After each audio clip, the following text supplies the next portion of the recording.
पंडितजी, ही माझी एकुलती एक पोर सत्यवती. सत्यवती सत्यवती.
दक्षिणेकडून आलो आणि तपश्चर्येसाठी मानस सरोवराची यात्रा करावी अशी माझी मनीषा आहे. वाव महोदय, आपली मनीषा अगदी स्तुत्य आहे.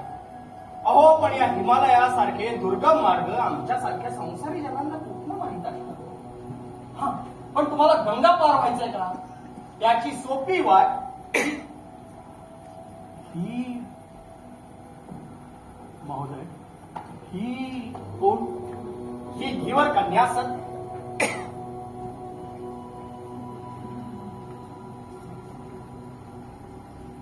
सत्यवती गंगेवर धर्मार्थ नौका चालवते. ही धीवर कन्या? महोदय, ही तर नंदनवनातून गंगा तीरावर जलक्रीडा करण्यासाठी उतरलेली कोणी जलदेवता भासते. ही धीवर कन्या? धीवराच्या कुटीत असली रत्नमाणकं भिरकावणं इतका ब्रह्मदेव अरसिक झालाय का?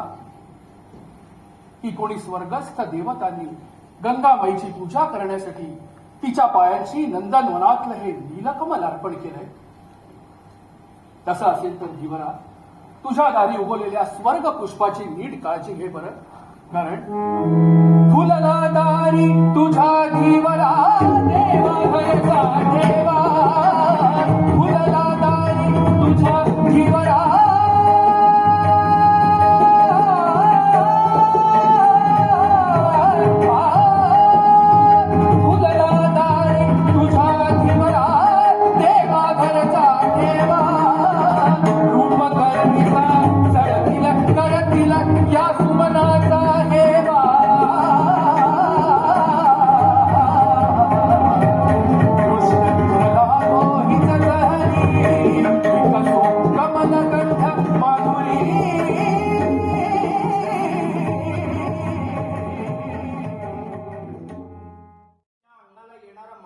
गंध एकदा नाकात शिरला म्हणजे तेच यात्रिक कैलासाची वाट धरतील. त्याचा काय काय म्हणतात? हिच्या अंगाला म्हणजे हा येणारा मत्स्यगंध एकूण तुम्हाला नाक आहे. मला वाटलं ते सुद्धा दक्षिणेकडे ठेवून आहे. अरे अरे, तर मग ही खचितच कोणी शापित देवकन्या असावी. महाराज, प्रातःकालपासून नौका चालून माझी पोर थकून भागून आत्ताच कुठे परतली. आज काही ती पुन्हा नौका वल्हवणार नाही. पण धीवरा, आज नाही तर कधीच नाही असा माझ्या आयुष्यातील हा दुर्मिळ योग आहे. आज मला गंगापार झालंच पाहिजे. तर मग महाराज आपण दुसरी व्यवस्था पाहावी. ठीक आहे. इतकंच ना, ही गोड अट कोणता तपस्वी मान्य करणार नाही. हा सौदा काही सरळ दिसत नाही. यांची यात्रा बहुतेक गंगेच्या किनाऱ्यावरच उरते असं दिसतं. धीवरा, अरे ज्याच्या प्रार्थना शेवटी जे लिहिलं असेल तेच होणार. नाही पण नाही, तू आपला मला हस्तिनापुराची वाट दाखव. चल चल.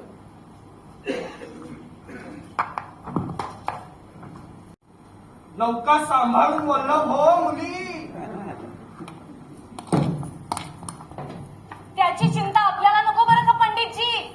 नौका कशी वलवावी हे सत्यवती पूर्णपणे जाणते.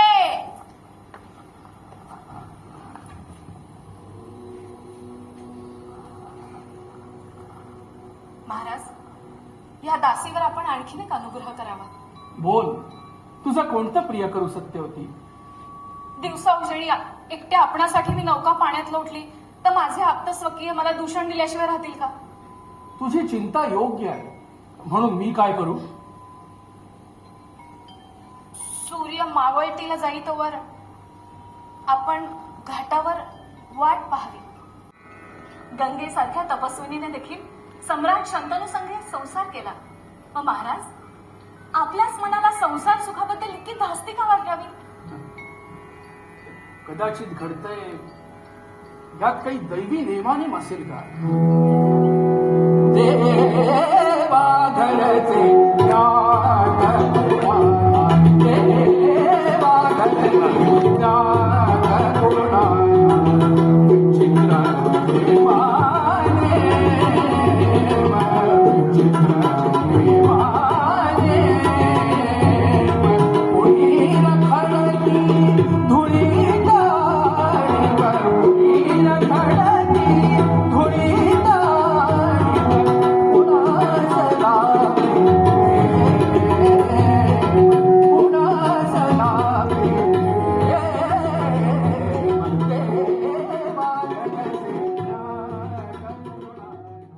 त्या मनाची आणि हृदयाची तर तू कधीच स्वामिनी झाली आहेस. तेच स्वामित्व चिरकाल लाभो असा हा दासीला वर असावा. ठीक आहे. हिमालयाची साथ या पराशराला ओढून नेत नाही तोपर्यंत सत्यवती, हा पराशर तुझाच अंकित राहील. माझ्या प्रणय पाशातून तुम्हाला हिरावून न्यायला हिमालयाला देखील हिंमत होणार नाही. खरंच आज माझ्या भाग्याचा हेवा देवालाही वाटेल. प्रिये, या स्वप्नीच्या धनाची स्मृती तुझ्या समवेत चिरकाल नांदावी यासाठी माझ्या तपश्चर्येचा कस्तुरी गंध मी तुला अर्पण करतो.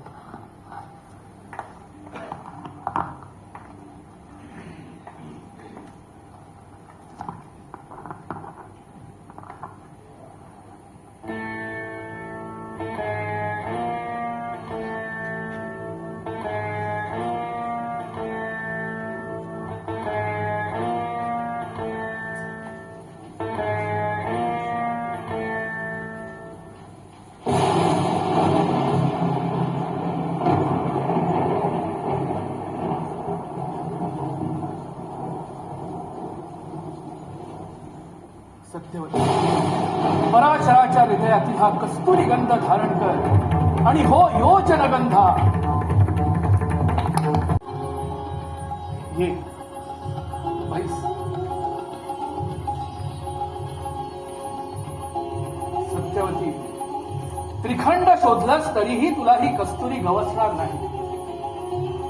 ये, माझ्या तपस सामर्थ्याने तू स्वतःच कस्तुरी झालीस.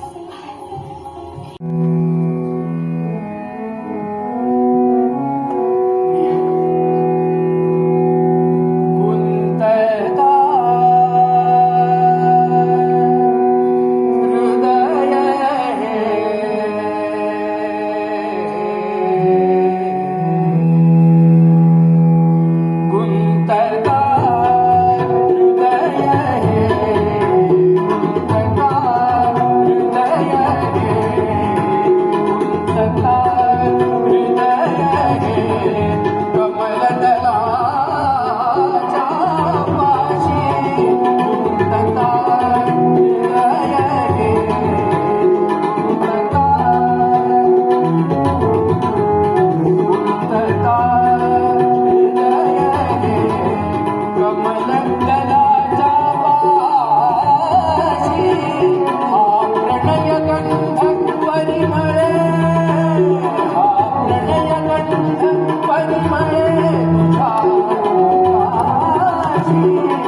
सत्यवतीला मात्र आपली प्रीती हे एकमेव सार्थक आहे.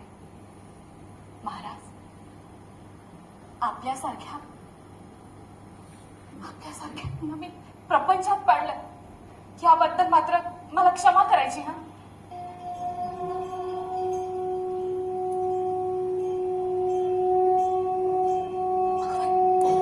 अगं बाई, दिवस मावळला, इतक्यात रात्र झाली. खचित ही सारी त्यांचीच करणी. महाराज, या दासीच्या भेटीसाठी आपण इतके का आतुर झालात? थांब थांब थांब, धडधडणाऱ्या हृदयात संकेतस्थळी पोहोचेपर्यंत तरी थांब. आता ती मंगल घटिका काही फार दूर राहिली नाही.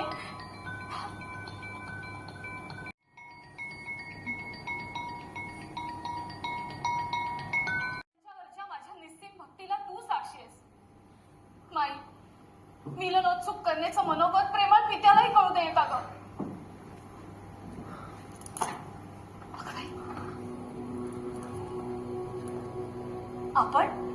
आपण इथे केव्हा आला? आणि हे काय मुद्राशी म्लान? रागवला? माझा राग आला? उषाकाली तुम्हाला न सांगता निघून आले म्हणून ना? खरंच बाई, चुकलं माझं.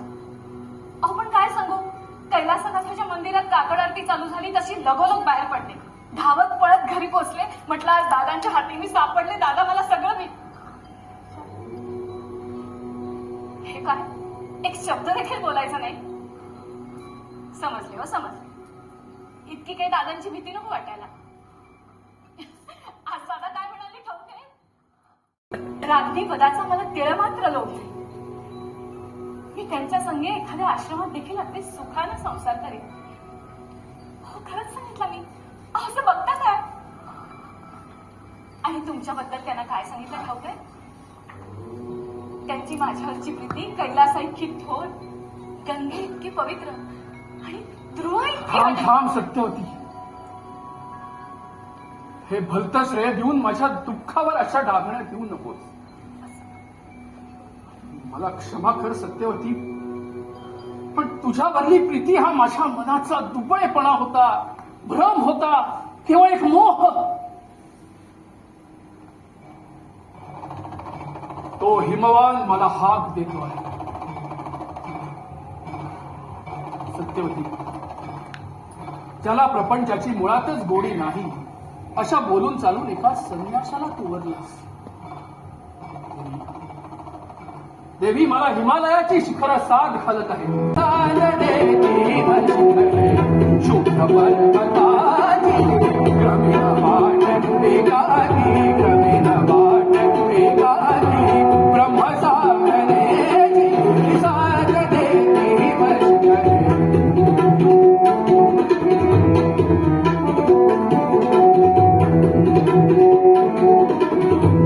कैलासाचा कळस ध्वज कौपिराची, कैलासाचा कळस,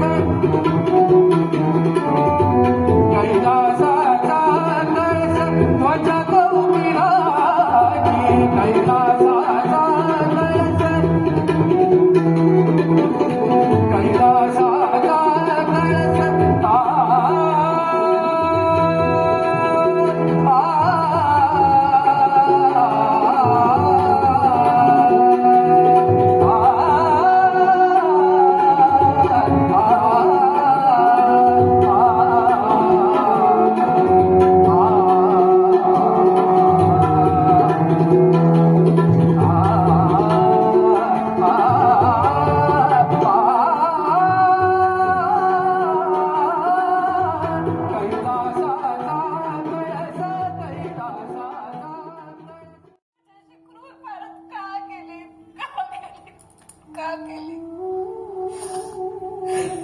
सत्यवती, माझ्या प्रीतीपायी जे घडलं त्यातून तुझा कोणताही नाश होणार नाही अशी तरतूद करणारी दुर्मिळ वर मी तुला दिले.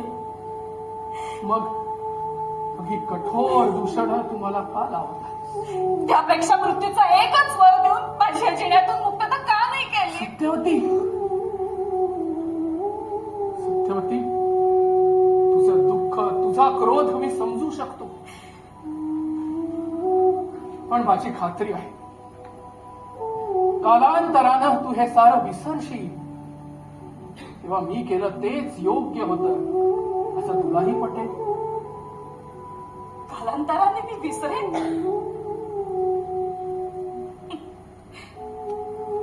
तुमच्याकडे पाहून वाटतं की ते सुंदर स्वप्न देखील मी विसरेन. मग बाकी काय उरेल? हे मृत झालेलं मन आणि या मेलेल्या मनात पुरुषी शाळपणाचे सौदे. देवा देवा, हे असले शाळपणाचे सौदे. आज काय या प्रसन्न जीवनाचा अर्थ? हेच काय सुंदर आयुष्याची फलश्रुती? सत्यवती,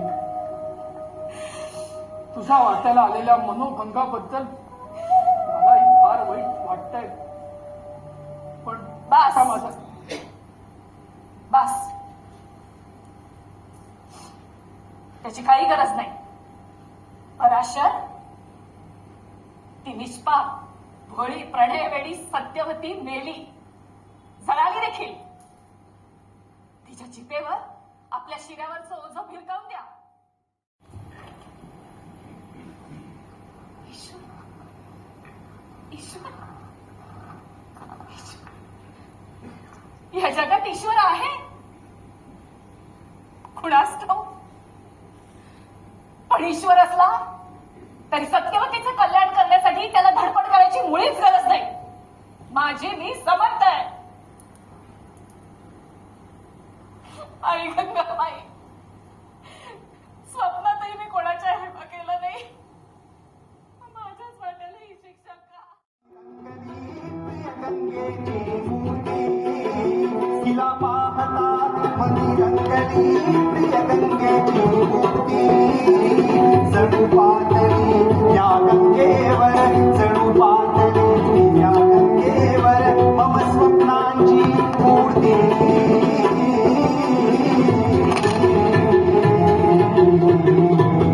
गंगा मावळली, गंगा मावळली, नव्हेली पुनश्च अवतरली.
सत्यवती, या बलाढ्य सम्राटाची तू काय दशा केलीस?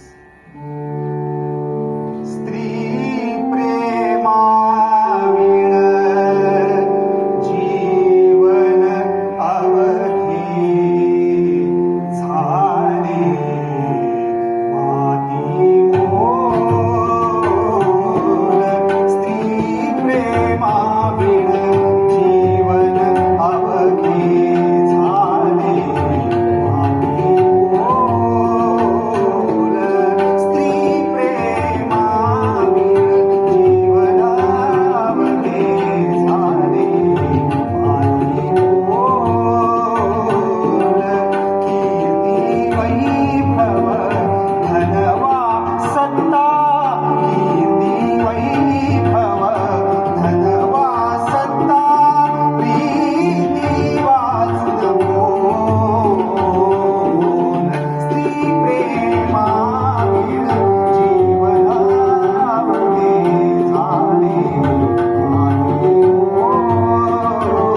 सारखं मांडविकत्व पत्करणाऱ्या राजाचं वर्तन सम्राट शंतनू सारखंच निरपवाद असायला नको का? हे योग्यच आहे, पण युवराज, प्रीती ही अशी एक हा, भावना. प्रीतीची महती तू मला सांगू नकोस. सौवलेश्वराच्या मुखातून प्रीतीचं पुष्कळ पुराण मी ऐकलंय, पण मी जे सौवलेश्वराला बजावलं तेच तुलाही सांगतो. प्रीती हे विरक्तीचंच दुसरं रूप आहे. सम्राट शंतनू महाराजांची गाढ गंगाभक्ती आणि तिच्या माघारी त्यांनी स्वीकारलेलं कडकडीत वैराग्य, याला म्हणतात खरी प्रीती. आणि असल्या डोळस प्रीतीचा लवलेस तरी तुला सौवलेश्वराच्या कामुकतेत दिसला होता का? काही दुःख अशी असतात की ज्याची त्यालाच कळतात, खुपतात आणि फुगावी लागतात. सांग, तुझी आई, माझी प्रिय पत्नी गंगा, माझ्या संगे एक तपावर सुखाचा संसार करून एक दिवस वचनभंगाचं निमित्त करून मला सोडून निघून गेली. तिच्या वियोगाचं दुःख माझं मनात सोसावं लागलं ना. माझ्या मातेनं जाताना हा आपला लाडका पुत्र देवव्रत आपल्याच पायी अर्पण केला होता ना. युवराज, देवव्रता, तू म्हणतोस ते खरंय. तू माझा एकुलता एक पुत्र आहेस. धर्मवेत्ते म्हणतात की एकच पुत्र असणं हे निपुत्रिक असणं इतकंच दुर्भाग्यशाली. म्हणजे मी पुन्हा विवाहासाठी उत्सुक आहे असं समजू नकोस. दुसरा विवाह करण्याच्या विचारात आहेत असं मात्र आपण समजू नका. पण महाराजांच्या मनात पुन्हा विवाहाचे विचार बोलतायत असं सरळ सरळ सांग की. कुठल्या पित्याला पुत्रापाशी असं सरळ सरळ सांगता येईल? महाराजांच्या मनात पुन्हा विवाहाची लालसा. ज्या गंगामाईच्या प्रीतीपायी महाराजांनी 18 वर्ष कडकडीत वैराग्याचं आचरण केलं, त्या नृपश्रेष्ठाच्या मनात थांबा येऊ, हा आता नवीनच मुद्दा. 18 वर्ष महाराजांनी कडकडीत वैराग्य आचरलं हे अगदी खरं, पण या 18 वर्षात महाराजांना दुसऱ्या पुत्राची उणीवही जाणवली नाही. मग आज अचानक धर्मवेत्यांची स्मृती महाराजांना का बरं यावी? खरंय, हे एकपुत्रत्वाचं शल्य महाराजांना आजच का बरं खुपायला लागलं? यावरूनच बोध व्हावा युवराज. पुत्र निमित्त, हेतू पत्नी. ती धीवर कन्या माझी माता, आई गंगामाई. माते सांग, सांग मी कोणती प्रतिज्ञा करू, कोणतं प्रायश्चित्त घेऊ, म्हणजे भोग भोगून भकाई गेलेल्या एका उपाशी पोटाची भूक तरी भागेल. सांग आई गंगामाई, सांग, मी आता कोणत्या बलिदानाला सिद्ध होऊ, म्हणजे तरी त्यांच्या तृष्णेला तृप्ती लावेल. शल्य शल्य. सम्राट शंतनू एका धीवर कन्येच्या पायाशी, तर मग खचितच दैत्यांच्या दरबारात स्वर्गस्थ देवकन्या देखील वार्य सुद्धा म्हणून विकल्या गेल्या असल्या पाहिजेत. त्यांचे शब्द? कोणते शब्द? केव्हाचे शब्द? एका सायंकाळी नदी तीरावर एका राजाला भेटली एक वनमाला. गर्द रानात, सायंकाळच्या कोवळ्या उन्हात एकाकी संचार करणाऱ्या त्या वनमालेला राजानं विचारलं, काय विचारलं? गर्द सभोवती रान साजरी तू तर साखे घरी, तू तर साखे घरी. काय हरवले सांग शोधिसे, काय हरवले सांग शोधिसे. प्राणमुळे झाले गर्द सभोवती रान साजरी तू तर साखे घरी.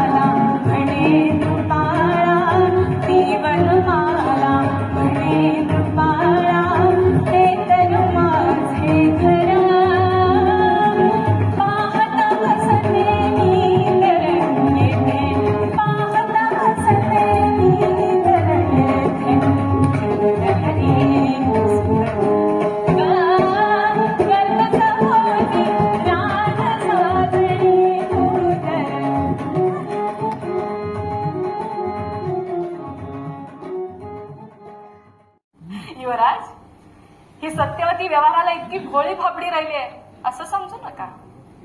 देवी, आपण जे कल्पनेत पाहता ते माझ्या मनात स्वप्नात देखील शिवू लागले. आपली इच्छाच असेल तर मी वानप्रस्थाला देखील जाईल. छे छे, युवराजांचा बळ, त्यांचा पराक्रम, त्यांची उमेद रानावनात खर्ची पडावी अशी कोण इच्छा करील बाई? युवराज, आपण हस्तिनापुरातच राहिलं पाहिजे आणि राजगृहातच नांदलं पाहिजे. केवळ एक राजपुत्र म्हणून, गादीचा सेवक म्हणून, ह्या राज्याचा सामंत म्हणून. देवी, एवढ्या अल्प मागणीवर आपलं समाधान होणार असेल ते या गादीचा सेवक म्हणून हयात वेचण्यात हा देवव्रत धन्यताच मानेल. युवराज, माझ्या कन्येची अट आपण मान्य केली. आपण धन्य आहात. सत्यवती आता थांबा दादा, अजून व्यवहार पूर्ण झालेला नाही. सत्यवती आता देवींची आज्ञा ऐकायला मी उत्सुक आहे. क्षमा करा युवराज. पित्याला संतुष्ट करण्यासाठी आपण आपला गादीवरचा जन्मसिद्ध हक्क सोडण्याची प्रतिज्ञा उच्चारली, पण उच्चाराप्रमाणे पुरुष आचरण करतात असा माझा तरी समज राहिला नाही. कदाचित आपण आपला शब्द खराब कराल, पण कदाचित, निश्चित नव्हे. निश्चित काय घडणार आहे हे कालांतराने सिद्ध होणार आहे. पण तरी देखील आपली प्रतिज्ञा ही केवळ आपल्यालाच बंधनकारक आहे, आपल्या पुत्रपौत्रांना नाही. आपल्या प्रतिज्ञेतील ही खोज सत्यवतीच्या दृष्टीतून सुटलेली नाही. देवी, मग आपली इच्छा तरी काय आहे? हा महाशय, हा व्यवहार आहे आणि व्यवहाराचा सौदा सुज्ञ लोक शांत चित्ताने करतात. देवी, मी शांत चित्त आहे. आपणाला जे हवंय ते आपण अगदी निसंकोच मनानं मागावं. युवराज, माझ्या मनातली चिंता मी आपल्याला बोलून दाखवते. भविष्यकाळी गादीची अभिलाषा धरून आपल्या पुत्रपौत्रांनी माझ्या पुत्रपौत्रांशी युद्ध आरंभलं तर त्याचं निवारण आपण कसं करणार आहात? आपल्या भूमध्य यौवनाचं पण एका शब्दाने निर्माल्य केलं तो. शब्द कृतीत आणणं फार फार कठीण असतं. परिस्थिती बदलली की माणसं देखील बदलतात आणि उरतात फक्त शब्द.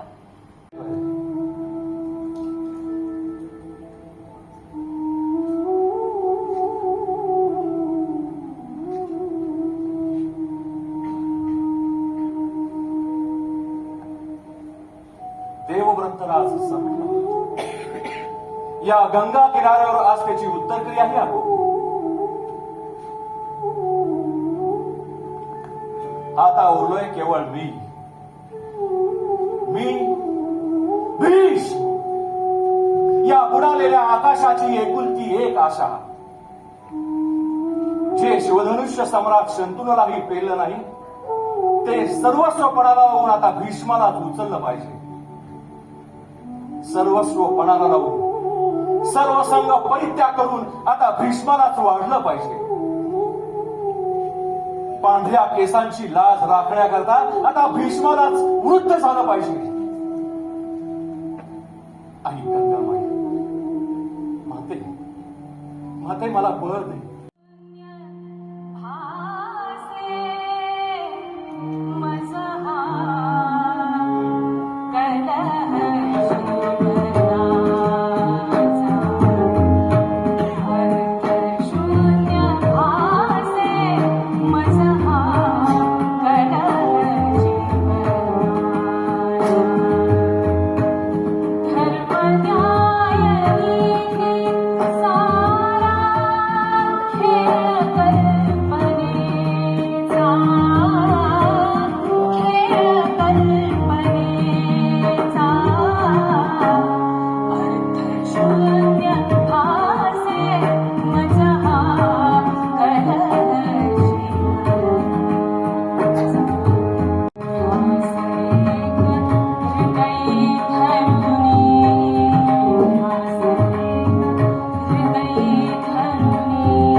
व्हावा. शाल्वा संगे एखाद्या झोपडीत सुद्धा मी सुखानं संसार करीन. राज्ञी पदाचा मला तिळ मात्र लोभ नाही. दादा दादा मी त्यांच्या संगे एखाद्या आश्रमात देखील अगदी सुखाने संसार करेन. तेच शब्द, तेच वेळ. बस झालं, पुरे झाला वेडेपणा. अंबे, अंतःपुरात चल. तुझा विवाह आज विचित्र वीर्याशीच होणार आहे. नाही महाराज, आपण धर्मज्ञ आहात. स्वयंवरात मला जिंकून आपण माझे स्वामी झाला आहात. मी आपल्या पाया पडते, प्रार्थना करते. माझी एवढी भीक घाला, मला शाल्वाकडे पाठवा. उठ मुली उठ. वेडे मुली, अगं जे तुझ्या हक्काचं आहे त्यासाठी भीष्माचे पाय धरण्याची किंवा त्याच्या पुढे बदल पसरण्याची तुला आवश्यकता आहे का? आंबे, अगं या व्रतस्थ भीष्माला प्रीतीची भावना वर्ज असली तरी स्त्रीला देण्याबद्दल त्याच्या मनात नितांत भक्तीच आहे. प्रियादासना, रथ सिद्ध कर आणि तू जातीनं आंबेला शाल्वाकडे नेऊन पोचव.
वेळीच माझा ऐकलं असतास तर कुरुवंशाची भाग्यविधात्री झाली असतीस. आता ती वेळ गेली. मी शाल्वाचे पाय धरले, प्रार्थना केली, त्याला परोपरीनं समजावून सांगितलं. नव्हे नव्हे, तसं नव्हे. भीष्मानं केवळ अज्ञानानं माझं हरण केलं होतं. नंतर मग रथातून इकडे.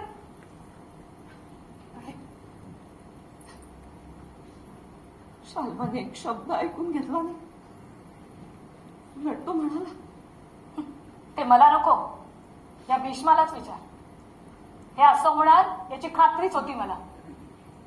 अगं शाल्व देखील बोलून चालून एक पुरुष, तो दुसरं काय करणार? शाल्व मला म्हणाला, तू माझी दुर्भाग्य विधात्री आहेस. तुझ्या पायी माझी एवढी विटंबना झाली. भीष्माच्या रथात बसून त्याचा सगळा पराक्रम तू प्रणयिनीच्या दृष्टीने पहा. अशक्य अशक्य, सर्वथा अशक्य.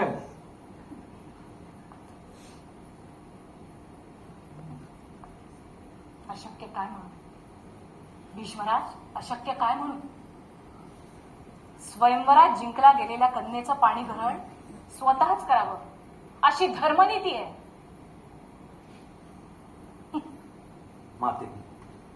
माते मी प्रतिज्ञाबद्ध आहे.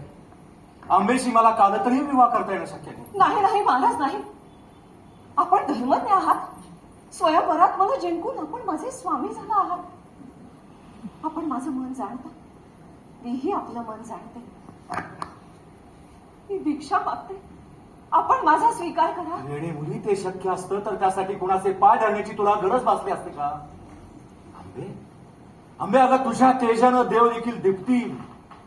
मग हा भीष्म तुझ्या पुढे नतमस्तक होईल, यात काय ते नव्हतं. आंबे, या जन्मात मी स्वतःच उच्चारलेल्या प्रतिज्ञेचा बंदी आहे. भीष्मा, दुर्दैवाच्या चक्रव्यूहात सापडता क्षणी काय तुझी अवस्था झाली? माते, दुर्दैवाच्या चक्रव्यूहात माझे पाय फसले असले तरी मस्तक स्थिर आहे. सुंभ जळाला तरी पीळ जात नाही म्हणतात ते काही खोटं नाही. भीष्मा, माझा रे, अंबेशी विवाह कर आणि संसारी हो. अरे प्राप्य परिस्थितीत आता तुला दुसरा धर्मच उरला नाही. प्रियदर्शना, तू देखील मग भीष्माच्या सभोवतालचं विश्वच भीष्मावर उलटल्यासारखं दिसतंय. मला सांग, ज्या दिवशी भीष्माच्या प्रतिज्ञेचा भंग होईल त्या दिवशी साधुत्वाला आणि सदाचरणाला संधी साधूपणा पलीकडे दुसरा कोणता तरी अर्थ उरेल का? प्रियदर्शना, अरे भीष्म हीच सत्यवतीची श्रद्धा आणि भीष्म हीच अंबेचा मानबिंदू. या जगात भीष्माची मान मोडेल तर कोणाची मान ताटा येईल? प्रणयाचं माझं सुंदर स्वप्न, संसाराबद्दलची सगळी अभिलाषा आपल्या एका कठोर नकारानं भस्मसात झाली. न माहेर न सासर अशी मी निराश्रित होणार. निदान दुर्लौकिकापासून मला वाचवण्यासाठी तरी माझा स्वीकार करा. हे आंबेची गोष्ट कालतही घडणं शक्य नाही, त्याची अभिलाषा तू कशाला करतेस? अगं, एवढी एक गोष्ट सोडून तू मला दुसरं हवं ते म्हण. मी तुला आनंदाने द्यायला तयार आहे. दुसरं काय? मी दुसरं काय मागू? स्वयंवराला आपण आला त्यावेळी काय माझी अनुज्ञा मागितली होती? भर सभेतून रथात घालून माझं हरण केलं त्या समयी काय माझी संमती घेतली होती? शाल्वाशी घनघोर युद्ध करायला आपण सज्ज झालात त्या प्रसंगी काय माझी अनुमती विचारली होती? दुसरं काय मागू मी? अंबे, स्वयंवराच्या दरबारात आणि रणांगणात वीर पुरुष तो धर्म पाळतात, तोच धर्म मीही पाळला होता. शाल्वाशी युद्धाला सज्ज होताना किंवा तुला पळून येताना मी तुझी अनुमती घेतली नव्हती, ही गोष्ट खरी आहे. पण शाल्वाकडे मला परत पाठवा असा हट्ट तू धरल्यावर धर्मापलीकडचं तुझं स्वातंत्र्य या भीष्मनच तुला अर्पण केलं होतं. स्वातंत्र्य? आपण या आंबेला सर्वनाश दिलात. दे मला तुझा पराभव.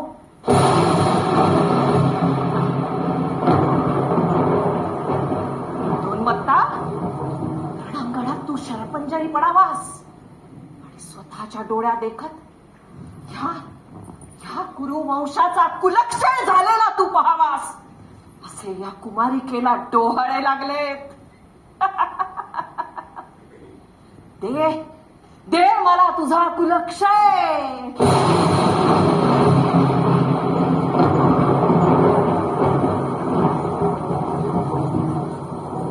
दे मला तुझं मरण. दे मला तुझा पराभव. दे मला तुझा कुलक्षय. तथास्तु. अंबे, तथास्तु. अंबे, जे तुझ्या हक्काचे ते भीष्म तुला देऊ शकला नाही, जे देण्यात देवव्रताला सार्थकता वाटली असती तेही भीष्म तुला देऊ शकला नाही. पण अंबे, तुला देण्याजोगी एकच गोष्ट या भीष्माजवळ आहे, भीष्माचा पराभव आणि भीष्माचा मृत्यू. या पृथ्वी तलावर मला जिंकेल असा कोणीही नाही आणि मला कोणीतरी जिंकल्याशिवाय मला मृत्यूही नाही. आंबे, मी तुला वर देतो. प्रदीर्घ आयुष्याचा शाप भोगणारा हा विष शिखंडीच्या रूपाने तुझा पुनर्जन्म होईल, त्यावेळी तुझ्याच हातून मृत्यू पत्करेल. नको, मला तुझा वर देखील नको.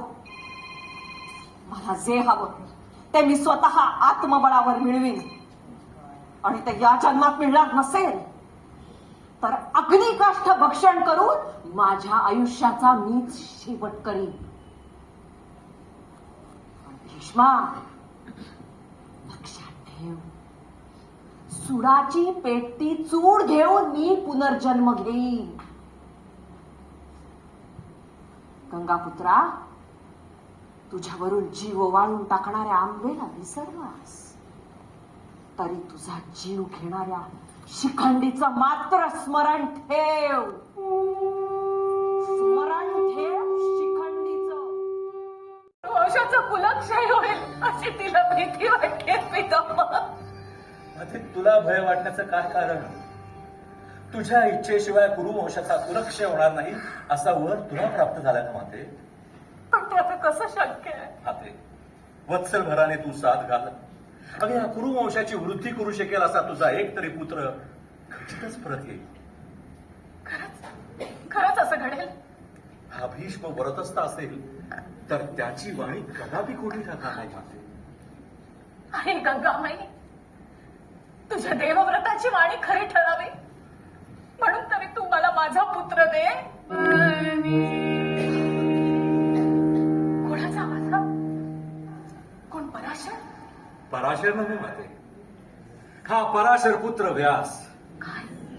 तुझा गंगा किनाऱ्यावर सोडलेला कृष्ण द्वैपायन व्यास. मी आलो तव पायासी, प्रसन्न होऊनी दर्शन दे. माझे तव पुत्रासी मंगल घटी दारी पाय उभा आई. दारी पाय उभा आई.